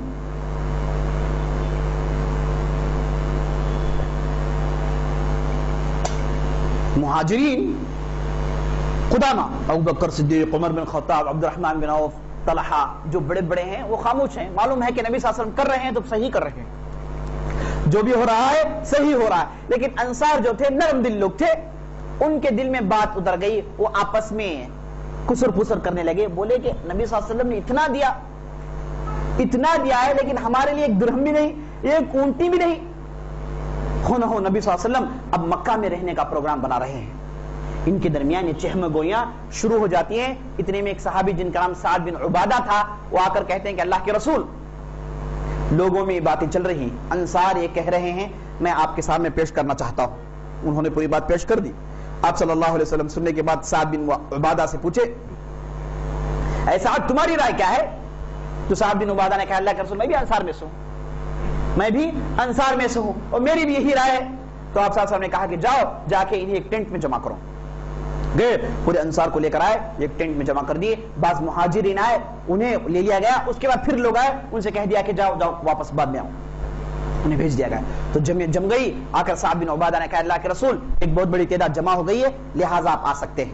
آپ صلی اللہ علیہ وسلم آئے, آ کے بہترین تقریر سنائے, ایسی تقریر سنائے جسے سننے کے بعد انصار کے لوگ رو رو کے ان کی داڑیاں بھیگ گئیں. آپ صلی اللہ علیہ وسلم نے کہا اے انصار, کیا تم لوگوں پر اللہ کی عنایت نہیں ہوئی؟ کیا اللہ تعالیٰ نے تمہاری مدد نہیں کی؟ تم لوگ گمراہ تھے, اللہ نے مجھے بھیج کر صحیح راستے میں ڈال دیا. تم لوگ گمراہ تھے, اللہ نے مجھے بھیج کر صحیح راستے میں ڈال دیا. تم لوگ محتاج تھے, تم لوگوں کے اندر فقیری تھی, تم لوگ محتاج, احتیاج, حاجت مند تھے. اللہ نے مجھے بھیجا تو تم لوگ غنی ہو گئے. خیبر سے مال آ رہا ہے, ڈھیر سارا مال غنیمت پہنچا ہے, تم لوگ غنی ہو گئے, تمہارے بستیاں بدل گئی, تمہاری بستیاں ڈیولپ ہو گئی ہیں. تم لوگ محتاج تھے, اللہ نے مجھے بھیج کر تمہیں غنی کر دیا. اور اس کے بعد تم لوگ باہم دشمن تھے, آپس میں تمہارے لڑائیاں تھی, اوس و خزرج کے لڑائیاں بہت زیادہ تھی. اللہ نے مجھے بھیجا تو تم لوگ آپس میں بھائی بھائی ہو گئے, آپس میں بھائی بھائی ہو گئے. یہ عنایات, یہ ہدایتیں تمہارے لیے کافی نہیں ہیں؟ اللہ نے مجھے بھیج کر تم پر اتنی عنایتیں کی ہے, اتنی رحمتیں کی ہے, یہ تمہارے لیے کافی نہیں ہے؟ تم لوگ دنیا کیوں چاہتے ہو؟ تم لوگ اونٹ کیوں چاہتے ہو, بکریاں کیوں چاہتے ہو؟ یہ تو دنیاوی چیزیں ہیں, میں نے انہیں دیا تاکہ ان کے دلوں کو مول لوں. میں جانتا ہوں کہ تم لوگ اللہ والے ہو, میں جانتا ہوں کہ تم لوگ آخرت چاہنے والے ہو. اور اس کے بعد آپ صلی اللہ علیہ وسلم کہنے لگے, کہے کہ تم لوگ کہہ سکتے ہو کچھ, اور جب تم کہو گے تو صحیح کہو گے اور تمہاری بات مان لی جاؤ گے. یہ کہو کہ اے محمد تم اکیلے تھے, ہم نے تمہارا ساتھ دیا, یہ کہو تمہاری بات صحیح ہوگی. اور یہ کہو کہ تم بے یار مددگار تھے, مدینے میں ہم نے تمہاری یاری جتائی, مدینے میں ہم کو تم جگا دیا. اور یہ بھی کہو کہ لوگوں نے جھٹلایا تو ہم نے تمہاری تصدیق کی. یہ تم کہو گے تو بالکل صحیح ہوگا, اسے کوئی بھی انکار نہیں کرے گا. کیا تم کہتے ہو؟ یہ کہنا تھا. انصار کے آنکھوں سے آنسو زار و قطار نکلنے لگے, آنسوں کی چھڑی لگ گئی, ان کے داڑیاں بھیگ گئے, جھک کر سسکیاں لے کر بڑے بڑے حضرات لونے لگے. اور آپ صلی اللہ علیہ وسلم یہ سب کہتے رہے. اس کے بعد کہا کہ اے لوگوں جان لو, اچھی طریقے سے جان لو, ساری دنیا کے لوگ ایک راستے میں جائے, میں انصار کے پیچھے جاؤں گا. انصار کا ہوں میں, اور انصاری کے پاس رہوں گا مرتے دم تک. کہ انصار ساری دنیا کے لوگ مال لے کر جائیں, تم محمد رسول اللہ کو لے کر اپنے ساتھ جاؤ, یہ تمہارے لیے کافی نہیں؟ یہ کہنا تھا. وہ لوگ اور روتے ہیں. اس سے معلوم ہوتا ہے کہ لوگ پکے مومن تھے, ان کے دل میں ایمان موجزن ہو گیا تھا. اس کے بعد آپ صلی اللہ علیہ وسلم انصار کے لیے دعا کرتے ہیں, کہتے ہیں کہ اے اللہ انصار پر رحمت نازل کر, اے اللہ انصار کے بچوں پر رحمت نازل کر, اے اللہ انصار کے بچوں پر رحمت نازل کر, اے اللہ انصار کے بچوں پر نازل کر رحمت. اس دور تک آپ صلی اللہ علیہ وسلم دعا سناتے ہیں اور انصار بہت خوش ہو جاتے ہیں. اٹھ کر آپ صلی اللہ علیہ وسلم کے قریب آتے ہیں اور اس کے بعد مجلس ختم ہو جاتی ہے میرے دوستوں. اس کے بعد آگے بڑھتے ہیں. تھوڑی دیر کے بعد خبر ملتی ہے کہ حوازن والے جو قلعے میں تھے پورے باہر آ گئے, پورے کے پورے باہر آ گئے, دوڑ کر آپ کے پاس آ رہے ہیں آپ سے ملاقات کرنے کے لیے. آپ صلی اللہ علیہ وسلم مال غنیمت تقسیم کرنے سے پہلے تھوڑی دیر کے لیے رک گئے تھے تاکہ بنو حوازن والے باہر آ جائے, اور ہو سکتا ہے کہ جو مال مانگیں گے واپس دے دیں گے, لیکن وہ لوگ نہیں آئے تو تقسیم ہو گئی. تھوڑی دیر کے بعد پورے بنو حوازن والے آئے, سب توبہ تلا کیے, آپ صلی اللہ علیہ وسلم کے پاس آ کر بولے اللہ کے رسول ہم آپ کو مانتے ہیں, ہم کمزور ہیں, آپ ہمارے قیدیوں کو ہمارے مال کو واپس دے دو. پوری تقسیم ہو گئی. نبی صلی اللہ علیہ وسلم نے کہا ہے کہ جہاں تک مال کا مسئلہ ہے یہ میں کچھ بھی نہیں کر سکتا, تاخیر تمہاری ہے. اب جہاں تک قیدیوں کا مسئلہ ہے, میں بنو ہاشم کے پاس جتنے بھی قیدیاں ہیں میں حکم دوں گا سب چھوڑ دیں گے, تم اپنے قیدیوں کو لے لو. اتنے میں بنو تمیم کے اقرا بن حابس اٹھ کر بولے کہ میں میرے قیدیوں کو نہیں چھوڑوں گا. بنو تمیم بھی ان کے قیدیوں کو نہیں چھوڑیں, قیدیاں پھنس گئے بس خلاص. اس کے بعد بنو سلیم کے لوگ اٹھے, ان لوگوں نے ویسے ہی کہا. اس کے بعد بنو سلیم کے لوگ اٹھے, ان کے سردار عباس بن مرداس اٹھے, اٹھ کر بولے کہ میرے پاس جو قیدی ہے میں نہیں چھوڑوں گا. بنو سلیم نے والوں نے کہا کہ نہیں ہمارے سردار کی بات غلط ہے, ہم لوگ چھوڑنے کے لیے تیار ہیں. بنو سلیم والوں نے اچھا سلوک کیا. اس کے بعد آپ صلی اللہ علیہ وسلم نے حوازن کے سرداروں سے کہا کہ دیکھو بہتر طریقہ یہ ہے کہ اب نماز آ رہی ہے, نماز کا وقت آ گیا ہے، اب جائیں گے نماز پڑھیں گے ہم لوگ، نماز کے بعد تم لوگ آگے آ جاؤ، آگے آ کے ٹھہر کے ان کے سامنے تم لوگ بات کرو، ہو سکتا ہے کہ ان لوگوں کے دل بدل جائیں، قیدی کم از کم واپس کر دے۔ تو ایسے نماز ہوا، وہ لوگ نکل کر آئے، ٹھہر کر اعلان کرنے لگے، اور ایسا اعلان کیے، بولے کہ ہم تمہارے پاس نبی صلی اللہ علیہ وسلم کی سفارش کر رہے ہیں، اور نبی صلی اللہ علیہ وسلم کے پاس تمہاری سفارش کر رہے ہیں، دونوں سامنے ہیں۔ میں تم لوگوں کے پاس نبی صلی اللہ علیہ وسلم کی سفارش کر رہا ہوں، سردار کہتا ہے، اور تمہاری سفارش نبی صلی اللہ علیہ وسلم کے پاس کرتا ہوں، لہٰذا تم لوگ ہمارے قیدیوں کو واپس کر دو، ان میں ہمارے بیویاں ہیں، بچے ہیں، عورتیں ہیں، تم واپس کر دو۔ تو نبی صلی اللہ علیہ وسلم اٹھ کر بولے، اے لوگوں، یہ اچھی بات نہیں ہے کہ تم لوگ ان کے قیدیوں کو اپنے پاس رکھو، البتہ مال تو تمہارا ہے، کم از کم قیدیوں کو واپس کر دو، اچھی بات ہے، اور یاد رکھ لو دوبارہ جب لڑائی ہوگی ایک کے بدلے 6 دوں گا میں، ایک کے بدلے 6 دوں گا میں، بہترین اجر دوں گا میں وعدہ کرتا ہوں، تم لوگ اپنے قیدیوں کو دے دو واپس۔ تو بعض لوگ اٹھے، سب قیدیوں کو واپس کرنے لگے، آخری میں بنو تمیم کے صاحب جن کا نام اقرا بن حابس تھا، وہ اٹھ کر بولے سب کو دوں گا، لیکن ایک بوڑھیا ہے اسے نہیں دوں گا میں، ایک بوڑھیا ہے اسے میں واپس نہیں کروں گا۔ لوگ جمع ہوئے، بولے کہ بوڑھیا سے کیا کرو گے، دو واپس، بولے نہیں دیں گے، دو جی واپس، پکڑ کے واپس کر دیے جی۔ اس طریقے سے بنو حوازن کے پورے قیدیاں واپس کر دیے گئے، اور اس کے بعد بنو حوازن والے خوش ہو کر چلے گئے، ان میں سے ایک تعداد مسلمان ہو گئی، ان میں سے ایک تعداد بلکہ بہت بڑی تعداد مسلمان ہو گئی۔ آپ صلی اللہ علیہ وسلم جعرانہ سے پھر احرام باندھ کے سیدھے مکے میں داخل ہوئے، داخل ہو کے عمرہ کرتے ہیں، داخل ہو کے عمرہ کرتے، اسے معلوم ہوا کہ جعرانہ، طائف، آس پاس کے علاقے سے آپ احرام باندھ کے مکے میں داخل ہو کے عمرہ کر سکتے ہیں، تو اسے عمرہ جعرانہ کہتے ہیں، جو تاریخ میں مشہور ہے۔ اس کے بعد آپ صلی اللہ علیہ وسلم ڈھیر سارے سریے بھیجے، اس کے بعد مسلسل سریے جا رہے ہیں۔ مشہور سریہ علی بن ابی طالب کا تھا، علی بن ابی طالب کو آپ صلی اللہ علیہ وسلم بلائے، بلا کر بولے جاؤ بنو طے کے پاس، بنو طے حاتم طے کا قبیلہ ہے، اس میں اکثر و بیشتر لوگ عیسائی ہیں، حاتم طے عیسائی تھا، اور 150 لوگوں کو دیے، بولے کہ جاؤ وہاں پر ایک بت ہے جسے قلس کہا جاتا ہے یا پھر قلس کہا جاتا ہے، اس قلس کے بت کو توڑاؤ۔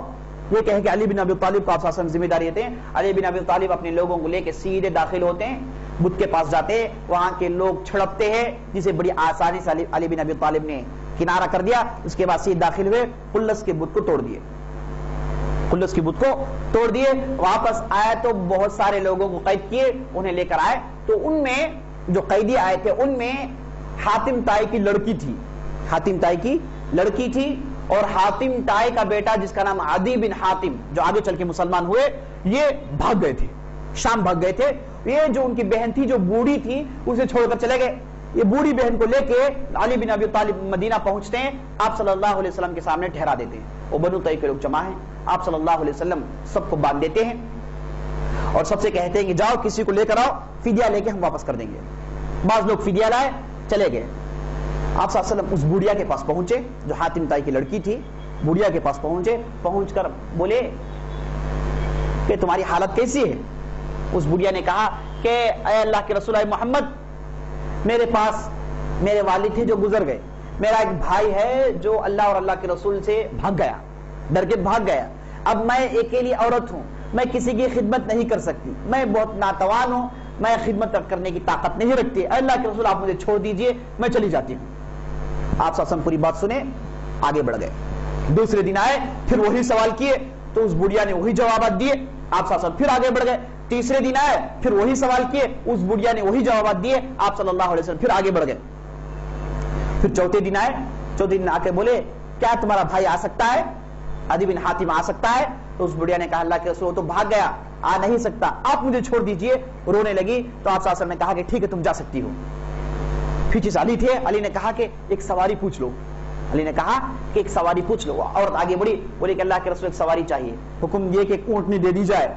اس کے بعد اونٹنی میں بیٹھتی ہے، اس کے بعد سیدھے شام چلی جاتی ہے، اس کے بھائی کے پاس جاتی ہے، جا کر کہتی ہے کہ محمد صلی اللہ علیہ وسلم بہت کریم آدمی ہے، بہت بہترین آدمی ہے، ایسے بہترین آدمی کو میں نے نہیں دیکھا، ہمارے والد سب پیچھے ہیں، بہت اچھے آدمی ہیں، نیک آدمی ہے، کریم آدمی ہے، تم جاؤ ان کے پاس جا کے بات کرو، اس میں تمہارے لیے بہتری ہے۔ تو عدی بن حاتم کہتے ہیں کہ میرے پاس امان نہیں، میں جاؤں گا تو ہو سکتا ہے لوگ مجھے قتل کر دیں. وہ بڑھیا کہتی ہے کہ نہیں نہیں وہ آدمی کچھ اور ہے, آپ تم جاؤ بس, کوئی امانت کی ضرورت نہیں, جاؤ جا کے کلام کرو بس. عدی بن حاتم ڈرتے ہوئے مدینے میں داخل ہوتے ہیں اور لوگ انہیں دیکھ کے پہچان لیتے ہیں, مشہور شخصیت. سیدھے لا کے نبی صلی اللہ علیہ وسلم کے پاس چھوڑ دیتے ہیں. نبی صلی اللہ علیہ وسلم انہیں لے کے ان کے گھر میں چلے جاتے ہیں. آپ صلی اللہ علیہ وسلم ان کے گھر میں چلے جاتے ہیں. گھر میں جا کے ایک حسیر ڈالتے ہیں, عدی سے کہتے ہیں کہ آپ بیٹھ جائیں. آپ صلی اللہ علیہ وسلم ایک حسیر کھینچ کے بیٹھ جاتے ہیں. عدی بن ابی حاتم کو یہ سمجھ میں نہیں آیا کہ اتنا بڑا آدمی اتنے دن سے ان کے تعلق سے سنتے جا رہے ہیں, فلاں بستی فتح, فلاں بستی فتح, فلاں قبائل والے آگے, اتنے بڑے آدمی حسیر میں بیٹھے اور بالکل میرے ساتھ. تعجب میں پڑ جاتے ہیں. یہ دیکھنا ہی ان کو معلوم ہو جاتا ہے کہ یہ آدمی ضرور نبی ہے. اس کے بعد آپ صلی اللہ علیہ وسلم گفتگو شروع کرتے ہیں. کہتے ہیں کہ عدی تم لا الہ الا اللہ سے بھاگتے ہو, میں تو لا الہ الا اللہ کی طرف بلاتا ہوں. میرے پاس ادنا چیز یہ ہے کہ لا الہ الا اللہ کہو, اپنے گردن کو بچا لو, اپنے مال کو بچا لو, اپنے خاندان والوں کو بچا لو. ادنا چیز ہے میرے پاس, تم لا الہ الا اللہ چھوڑ کر بھاگ رہے ہو, کتنی غلط بات ہے. عدی سنتے جا رہے ہیں. اس کے بعد نبی صلی اللہ علیہ وسلم کہتے ہیں کہ اے عدی تم بتاؤ اللہ کے علاوہ کوئی معبود ہے, اللہ کے علاوہ کوئی معبود برحق ہے جن کے سامنے تم سجدہ کرو. عدی کہتے ہیں کہ نہیں, اللہ کے علاوہ کوئی معبود برحق نہیں. تو پھر میرا دعویٰ بھی وہی ہے عدی, میں تو ایک اللہ کی طرف لوگوں کو بلاتا ہوں. اس کے بعد پوچھتے ہیں کیا اللہ اکبر, اللہ اکبر, اللہ سے بڑا کوئی ہے, اللہ کی بڑائی سے بڑھ کر کوئی ہے. عدی کہتے ہیں کہ نہیں نہیں, اللہ سے بڑا کوئی نہیں. تو پھر میں وہی اللہ کی طرف بلا رہا ہوں, میرا نعرہ اللہ اکبر ہے, اللہ سے بڑا کوئی نہیں ہے, میں تو اسی چیزوں کی طرف, انہی چیزوں کی طرف لوگوں کو بلاتا ہوں, تم بھاگ کیوں رہے ہیں. عدی ان باتوں کو سنتے ہیں. ایک دوسری روایت میں آتا ہے کہ عدی بھی سوالات کرتے ہیں, اور ایسی باتیں کرتے ہیں جن کے بدلے میں آپ صلی اللہ علیہ وسلم کہتے ہیں کہ عدی میں تمہارے دین کو تم سے زیادہ جانتا ہوں. آپ صلی اللہ علیہ وسلم کہتے ہیں میں تمہارے دین کو تم سے زیادہ جانتا ہوں. عدی کہتے ہیں وہ کیسے, آپ میرے دین کو مجھ سے زیادہ جانتے ہیں, یہ کیسے ممکن ہے محمد صلی اللہ علیہ وسلم. آپ صلی اللہ علیہ وسلم کہتے ہیں کہ عدی تم رکوسی ہو. کہتے ہیں تم رکوسی ہو. کہتے ہیں کہ ہاں میں رکوسی ہوں. رکوسی ان لوگوں کو کہتے ہیں جو عیسائی بھی نہیں, سابی بھی نہیں, پکے عیسائی بھی نہیں, پکے سابی بھی نہیں, دونوں کے درمیان ایک فرقہ تھا اس زمانے میں جنہیں رکوسی کہا جاتا ہے. یہ عدی اور ان کے خاص لوگ جانتے ہیں. اور آپ صلی اللہ علیہ وسلم مدینے میں ٹھہر کر کہتے ہیں کہ تم رکوسی ہو. عدی کی آنکھیں باہر نکل جاتی ہیں, کہتے ہیں کہ ہاں میں رکوسی ہوں. اس کے بعد نبی صلی اللہ علیہ وسلم کہتے ہیں کہ رکوسی کے مذہب میں مال غنیمت میں 1/4 لے کر کھانا حرام ہے اور تم کھاتے ہو. رکوسی کے مذہب میں مال غنیمت میں لڑائی کے بعد جو مال غنیمت آتا ہے, اس مال غنیمت میں 1/4 لے کے عیسائی کھاتے ہیں, دوسرے لوگ کھاتے ہیں. نبی صلی اللہ علیہ وسلم کہتے ہیں کہ رکوسی پر یہ حرام ہے, تم کھاتے ہو نہیں کھاتے ہو. نے کہا کہ ہاں ہم کھاتے ہیں, مجھے معلوم ہو گیا کہ آپ اللہ کے نبی ہیں. اشہد ان لا الہ الا اللہ وان محمد رسول اللہ, اشہد ان لا الہ الا اللہ وان محمد رسول اللہ, مسلمان ہو جاتے ہیں. اس کے بعد عدی بن حاتم یہ کہتے ہیں کہ نبی صلی اللہ علیہ وسلم نے مجھے ایک انصار کے حوالے کر دیا. میں انصار کے گھر میں رہا, انہوں نے میرے ساتھ بہترین سلوک کیا, اور روزانہ مجھے حکم تھا کہ صبح نبی صلی اللہ علیہ وسلم کی مجلس میں آ جاؤ اور شام تک نبی صلی اللہ علیہ وسلم کی مجلس میں رہوں, اور اس کے بعد واپس چلے جاؤں تعلیم کے لیے. عدی بن حاتم خاص آدمی تھے, ان پر محنت کی جائے تو یہ جا کے ہزاروں کو پڑھائیں گے, ہزاروں کو سکھائیں گے. تو عدی بن حاتم مجلس میں آیا کرتے تھے, آپ صلی اللہ علیہ وسلم انہیں تعلیم دے رہے ہیں. عدی بن حاتم کہتے ہیں کہ ایک بار میں مجلس میں بیٹھا تھا, صحیح بخاری کی روایت ہے کہ 2 صاحب آئے. ایک صاحب آ کر بولے اے اللہ کے رسول, راستے کے لٹیرے زیادہ ہو گئے ہیں. ایک دوسرے صحابی آ کر بولے اے اللہ کے رسول, فقر و فاقہ ہمارے علاقے میں بہت زیادہ ہے. 2 چیزوں کی شکایت کرتے ہیں. تو نبی صلی اللہ علیہ وسلم جواب دیتے ہیں. عدی کہتے ہیں کہ میں نے جواب سنا. آپ صلی اللہ علیہ وسلم نے کہا اے عدی تم زندہ رہو گے تو دیکھو گے ہیرا ہے نا, ہیرا, کیا تم ہیرا جانتے ہو, عراق کا علاقہ. عدی نے کہا کہ ہاں اللہ کے رسول میں ہیرا جانتا ہوں. بولے کہ ہیرا سے ایک عورت آئے گی بغیر کسی محرم کے, اکیلی آئے گی, کسی سے نہیں ڈرے گی, کعبے میں داخل ہوگی, اکیلی طواف کرے گی اور اکیلی چلی جائے گی. وہ کسی سے نہیں ڈرے گی سوائے اللہ سے. کسی کا ڈر ہوگا تو صرف اللہ کا ڈر ہوگا, لوٹوروں کا ڈر نہیں ہوگا, اتنا امن ہوگا. یاد رکھنا چاہیے, اس سے پہلے آپ کو میں نے بتایا تھا یمن سے خبیب بن ارد کو آپ صلی اللہ علیہ وسلم, خباب بن ارد کو آپ صلی اللہ علیہ وسلم پیشن گوئی سنائے. یمن سے, بالکل یمن ساؤتھ میں ہے, ہیرا نارتھ میں ہے. آپ صلی اللہ علیہ وسلم پورے عرب کی زمین کی امانت داری کی گارنٹی دے رہے ہیں، کہہ رہے ہیں کہ لوگ آئیں گے جائیں گے بڑے امن سے رہیں گے۔ عرب میں اس طریقے سے آنا تقریباً تصور سے باہر ہے، ایسا ممکن نہیں ہے۔ عرب میں لوگ حرام مہینے اس وجہ سے بنائے ہیں تاکہ لوگ آرام سے پھرے چلے آئے جائیں۔ غیر حرام کے مہینے میں تصور بھی نہیں کیا جا سکتا، چھوٹے موٹے قبائل کو تو بڑے قبائل کھا جائیں گے، ممکن نہیں ہے۔ لیکن نبی صلی اللہ علیہ وسلم یہ پیشن گوئی سنا رہے ہیں تو عدی بن حاتم کہتے ہیں کہ میں سوچتا رہ گیا اتنی بڑی پیشن گوئی۔ اس کے بعد آپ صلی اللہ علیہ وسلم کہتے ہیں عدی سن لو، اگر اللہ تعالیٰ تمہارے عمر میں درازی دے تو تم ضرور دیکھو گے کہ کسرا ہے نا، کسرا، اس کے محلات کو ہم لوگ فتح کریں گے، اس کے خزانے اے عدی تیرے ہاتھ آئیں گے۔ عدی تعجب میں پڑ جاتے ہیں کہ کسرا کے خزانے میرے ہاتھ میں۔ آپ صلی اللہ علیہ وسلم تیسری پیشن گوئی سناتے ہیں، کہتے ہیں کہ عدی اگر تیری عمر میں درازی ہو تو ضرور دیکھے گا کہ لوگ چلو بھر سونا لے کے سڑکوں میں پھریں گے، لینے کے لیے لوگ موجود نہیں ہوں گے، تلاش کرتے ہوئے پھریں گے کہ لوگوں سونا لے لو، لوگ کہیں گے کہ ہمارے پاس بہت کچھ ہے، آپ کا سونا ہم کو نہیں چاہیے۔ یہ تین بڑے بڑے پیشن گوئیاں سناتے ہیں، اور عدی بن حاتم آگے چل کر کہتے ہیں کہ اے لوگوں سن لو، میں نے میرے دو آنکھوں سے اس عورت کو دیکھا ہے جو حرا سے اکیلی آئی، طواف کی اور جا رہی تھی، ایسے کئی لوگوں کو میں نے دیکھا، تو یہ پہلی پیشن گوئی میرے زندگی میں پوری ہو گئی ہے لوگوں۔ اس کے بعد کہتے ہیں کہ کسرا کے محلات فتح ہوئے، کسرا کے خزانے فتح کیے گئے، اور میں ان خزانوں کے سامنے کھڑا تھا۔ جب فتح کیے گئے خزانے، کسرا کے محلات کو توڑے گئے، خزانے نکالے گئے، اے لوگوں سن لو، میں سامنے کھڑا تھا، اور عمر بن خطاب نے مجھے بلا کر کنگن دیے، بہت سارا مال دیے، بولے کہ دیکھ لو نبی صلی اللہ علیہ وسلم کی پیشن گوئی پوری ہو گئی۔ اور اس کے بعد عدی بن حاتم چونکہ صحابی تھے، انہوں نے کہا کہ اے لوگوں تیسری پیشن گوئی کو میں نے نہیں دیکھا، اگر تمہاری عمر میں درازی ہوگی تو تم ضرور دیکھو گے۔ اور ان سے جن لوگوں نے سنا انہوں نے کہا کہ ہاں ہم نے دیکھا ہے، عمر بن عبدالعزیز کے زمانے میں ہوا ہے کہ زکوٰۃ کا سسٹم بھرپور انداز سے قائم کر دیا گیا تھا، لوگ دوڑتے ہیں، سننا لے کر دوڑتے ہیں، سڑکوں میں جاتے ہیں، پوچھتے ہیں اے لوگوں لے لو میرا زکوٰۃ، یہ ہے میری زکوٰۃ لے لو، تو لوگ کہتے ہیں کہ نہیں ہم کو نہیں چاہیے، ہم تو اللہ تعالیٰ کے فضل سے ڈھیر سارا مال ہمارے پاس پڑا ہے، سونا دیا جا رہا ہے، لوگ لینے کے لیے انکار کر رہے ہیں۔ یہ دور آیا تھا میرے دوستو عمر بن عبدالعزیز کے زمانے میں، زکوٰۃ کا نظام قائم کرنے کی وجہ سے، بیت المال کے اصول کی پابندی کرنے کی وجہ سے۔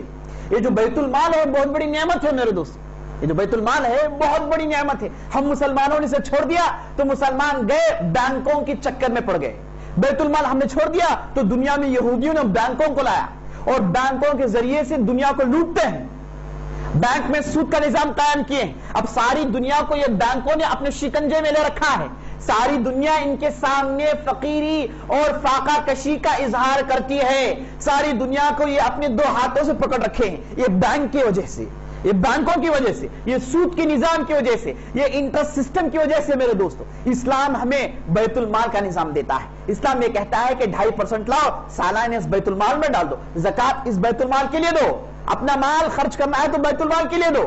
بیت المال کا نظام بنائے جس میں مال آ کر گرتا تھا اور مسلمان نبی صلی اللہ علیہ وسلم اٹھا کے تقسیم کرتے تھے۔ آپ نے دیکھا کہ تقسیم کیسی ہوئی، اور عمر بن خطاب اور علی بن ابی طالب کے زمانے میں اعلان یہ تھا کہ بیت المال 1 سال سے زیادہ بھرا نہیں رہنا چاہیے، 1 سال ہو گیا تو پورا مال تقسیم کرو، بیت المال میں جھاڑو دو اور 2 رکعت نماز پڑھ کے بیٹھ جاؤ، 1 سال تک مال نہیں رہنا ہے بیت المال میں، خالی کرو اسے، سب لوگوں میں تقسیم کرو۔ بیت المال لے کے بھر کے اپنے گھر بھرنا مقصد نہیں ہے، بیت المال میں مال آئے گا یہ 1 سال میں خالی کرو اسے۔ اور مال کتنا آتا ہے، مال کتنا آتا ہے میرے دوستو، مسجد نبوی کا صحن بھر جاتا ہے۔ آپ باہر جھانک کر دیکھیں گے آپ کی نگاہ کہاں ختم ہوگی، وہاں تک اونٹ ہیں، وہاں تک بکریاں ہیں، سونے لوگ جو ہے اونٹوں میں لدا کر لے کر لا رہے ہیں، چاندی انگنت ہے۔ آپ نے دیکھا 1,60,000 درہم، ابھی آنے والی لڑائیاں آپ دیکھیں گے تصور سے باہر ہے۔ ابھی آپ رومی اور اس کے بعد کسرا کی لڑائیاں دیکھیں گے تو تعجب میں پڑ جائیں گے کہ کتنا مال آیا تھا، اور پورے کا پورا مال تقسیم۔ تو بیت المال کا نظام بہت ضروری ہے، اور بیت المال میرے دوستو فقیروں مسکینوں کے لیے گھر ہے میرے دوست، بیت المال ایک بہت بڑی نعمت ہے جسے ہم نے چھوڑ دیا ہے. ضرورت اس بات کی ہے کہ بیت المال کا نظام قائم کیا جائے اور اچھے اچھے لوگ ٹھہر جائیں اور اس میں لوگ اپنا پیسہ لگائیں. لوگوں کے پاس پیسہ پڑا ہوا ہے, ایک طرف لوگوں کے پاس پیسہ پڑا ہوا ہے, ان کو نہیں معلوم کہ پیسہ کہاں لگائیں. ایک طرف اتنی فاقہ کشی کہ ایک روٹی کے لیے لالے پڑ رہے ہیں. اگر بیت المال ہوتا تو صحیح کنیکشن ہوتا, مال ادھر گرتا, صحیح لوگوں میں تقسیم ہوتا. آج اس دنیا یہ علاقہ خاص طور پر میرے دوستوں بیت المال کا محتاج ہے. تو میں ان لوگوں سے گزارش کرتا ہوں جن کو اللہ تعالیٰ نے مال دیا ہے وہ اپنا مال بیت المال میں لگائیں. آئیے ہمارے ساتھ ہم بیٹھیں گے, بیت المال کے تعلق سے گفتگو کریں گے. ایک بیت المال ہم یہاں شروع کریں گے انشاءاللہ, اور اس بیت المال میں شروع میں ہم انشاءاللہ وہ مسلمان بچوں کے لیے مال فراہم کریں گے جو پڑھتے ہیں تعلیم کے لیے. آج کی اشد ضرورت تعلیم ہے. تعلیم کے لیے ہم اس بیت المال سے خرچ کریں گے, لوگوں سے پیسے لیں گے اور غریب بچوں کے فیسز بنیں گے, ان کی تعلیم کے انتظامات کریں گے. اب جب تعلیم پر پورا کام ہو جائے تو میرے دوستوں ان گنت بچے ہیں, یتیم ہیں, آپ کو نہیں معلوم. ہم اس مرکز میں رہتے ہیں, ہم دیکھتے ہیں کہ یتیم بچے آتے ہیں, ایسے ایسے لوگ آتے ہیں. میں کہتا ہوں کہ بھائی تمہارے واقعات مت سناؤ, سن نہیں سکتا میں, سن نہیں سکتا میں ایسے واقعات. کہتے ہیں کہ روٹی کھا کے 2 دن یہاں, پانی پی کے اتنے دن یہاں. میں کوئی دور کی بات نہیں کر رہا ہوں, یہی علاقے کی بات کر رہا ہوں. لوگ فیس بھر نہیں پا رہے, ان لوگوں کی بہت بڑی تعداد ہے. بچے گھر میں بیٹھے, پوچھا گیا تو بولتے ہیں کہ فیس نہیں بن سکتے, کیا کریں ہم, غریبی اتنی. یہاں کی بات کر رہا ہوں میرے دوستوں, میں کہیں دوسری علاقے کی بات نہیں کر رہا ہوں, اس علاقے کی بات کر رہا ہوں. لوگ محتاج ہیں, ان کو دینا چاہیے. تو اس مرکز میں ہم بیت المال قائم کریں گے. سب سے پہلے تعلیم پر محنت کریں گے, غریب بچوں کے فیسز بھریں گے, اور بہت بڑی تعداد جو پڑھتی نہیں ہے ان کو پڑھوائیں گے انشاءاللہ, ان کو پڑھوائیں گے انشاءاللہ. اور اس کے بعد مسلمان بچے اعلیٰ تعلیم حاصل کر نہیں پا رہے ہیں. اچھا خاصا بچہ اچھا پڑھ رہا ہے, اس کے مارکس دیکھ کے میں دنگ رہ گیا. 95, 96%, 98%. انجینئرنگ میں داخلہ نہیں مل رہا, معمولی کوئی ڈگری کر رہا. کیوں؟ فیس بن نہیں سکتا, بڑے اعلیٰ تعلیم حاصل نہیں کر سکتا. ایسے لوگوں کو مدد کیجیے, ایسے لوگوں کو مدد کیجیے. اور اس کے بعد ہم اس مرکز میں یاد رکھ لیجیے صرف ان لوگوں پر محنت کریں گے جو توحید پر ہیں, سنت پر ہیں, دیندار ہیں. اب جو نہیں ہیں تو بنائیں گے ہم. اسی لیے ہم نے مرکز کو اس بیت المال میں جوڑنے کا پروگرام بنایا ہے. ایسے بیت المال بنا کے لوگوں میں صرف مال تقسیم کرنا نہیں ہے جیسے ہم دوسری جگہ دیکھتے ہیں. مال تقسیم کیے, جھوٹا آتا ہے اور دھوکہ دینے والا آتا ہے, ہر قسم کے لوگ آتے ہیں اور مال لے کر جاتے ہیں. نہیں, ویسا نہیں ہوگا. ادھر اللہ سے ڈرنے والے مومنین, مسلمین, جن کے دل میں اللہ کا ڈر ہے, جو اسلام کی خدمت کرنا چاہتے ہیں, ان لوگوں کی خدمت ادھر کی جائے گی میرے دوست. اور اس کے بعد یہ جو یتیم بچے ہیں ان پر خرچ کیا جائے گا. اور اس کے بعد یہ بیوہ عورتوں کی بہت بڑی تعداد ہے. آپ کہتے ہیں کہ معاشرے میں بے حیائی زیادہ ہے. ہم بے حیائی پر کلام کرتے ہیں لیکن سوچیں کہ بے حیائی نکلتی کہاں سے ہے. ایسے لوگ پڑے ہوئے گھر میں سڑ رہے ہیں, ان کے لیے ہم نے کیا کیا, کچھ کر سکتے ہیں. بعض لوگ کہتے ہیں کہ بھائی ہم لوگ کیا کریں, بھائی کیا کریں بول کے بیٹھنا جو ہے یہ کیا ہے, حقیقی معنی میں ایمان نہیں ہے. آپ آگے بڑھیے, کچھ بھی آپ کے پاس نہیں ہے تو جسم لگائیے, خدمت کیجیے ان لوگوں کی. آپ یاد رکھ لیجئے یہود جب فلسطین میں آئے تھے ان کی تعداد گنے چنے لوگ کی تھی, لیکن جمع ہوئے, محنت کیے, انہوں نے آرگنائزیشنز بنائے. ان کو جمع کرنے والے شخص کا نام تھا کائن وینزمین. اس نے یہودیوں کو جمع کیا, ڈھیر سارے آرگنائزیشنز بنائے, غریب یہودیوں کی مدد کی, سب کو جوڑا. اس کے بعد دیکھیں آپ ایک سٹیٹ بنا لیا اس نے, ایک مستقل سٹیٹ بنا لیا اس نے. تو ہم مسلمان جی ہمارے پاس قرآن کی آیتیں انگنت پڑھی ہیں, احادیث انگنت پڑھی ہیں, تعلیم دے رہی ہیں, بتا رہی ہیں کہ جڑ جاؤ, محنت کرو. یہ کہہ رہی ہیں کہ مسلمان تم لوگ ایک جسم جیسے ہو. تو ہمارے دل کہاں گئے میرے دوستوں, ہم لوگ کیوں خاموش بیٹھے ہیں؟ اٹھیں, ان لوگوں کی خدمت کریں. اور یاد رکھ لیجیے جب تک ان کو درست نہیں کریں گے آپ فلاح نہیں پا سکتے. ان کو درست نہیں کریں گے, یہ لوگ نہیں بدلیں گے تو کفار ہم کو کاٹتے رہیں گے. تو بہرحال میرے دوستوں یہ خدمت کرنی ہے. تو نبی صلی اللہ علیہ وسلم نے بیت المال کا جو نظام بنایا, اس کے بعد صحابہ نے بیت المال کا جو نظام بنایا تھا اس پر عمل کیے تو بڑا ہی چین و امن کا دور تھا, بڑا ہی چین و امن کا دور تھا. اللہ تعالیٰ سے دعا کیجئے کہ اللہ تعالیٰ ہمارے جسم میں سکت دیں اور ہمارے اندر اتحاد اور اتفاق دیں تاکہ ہم ایک بہترین کام کر سکے. سبحان ربک رب العزت عما یصفون وسلام علی المرسلین والحمد للہ رب العالمین.